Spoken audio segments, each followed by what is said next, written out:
അങ്ങനെ officially Marcus റാഷ്ഫോർഡും Barcelona പ്ലെയറായി മാറിയിട്ടുണ്ട്. പുള്ളിക്ക് രജിസ്ട്രേഷനോ വേജസോ ഒന്നും ഒരു പ്രശ്നമല്ല എന്നാണ് അറിയാൻ കഴിഞ്ഞത്. എങ്ങനെയെങ്കിലും ബാഴ്സലോണയ്ക്ക് എത്തിപ്പെട്ട എന്നാണ് പുള്ളി പറഞ്ഞത്. നീക്കോ വില്യംസിന് പകരം ഒരു സൈനിങ് ആണ് ബാഴ്സലോണ ഉദ്ദേശിക്കുന്നത്. എന്നാൽ നമുക്ക് ഇവരുടെ കഴിഞ്ഞ സീസണിലെ സ്റ്റാറ്റ്സിലേക്ക് നോക്കിയാലോ.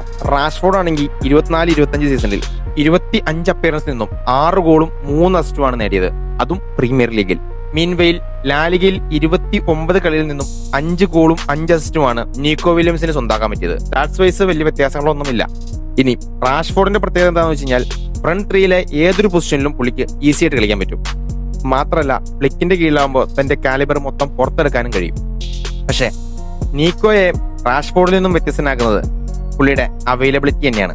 കാരണം നമുക്കറിയാം റാഷ്ഫോർഡ് ഒരു ഇഞ്ചുറി പ്രോൺ പ്ലെയർ ആണ്. എന്നാൽ നീക്കോയാവട്ടെ ലീഗിലെ മൊത്തം 29 കളികളിൽ 22ലും പുള്ളി സ്റ്റാർട്ടിംഗ് 11 ഉണ്ടായിരുന്നു. എനിവേ ഇഞ്ചുറി ഇല്ലാണ്ട് കളിച്ചാൽ മേ ബി നമുക്ക് 2016 റാഷ്ഫോർഡിനെ വീണ്ടും കാണാൻ പറ്റും.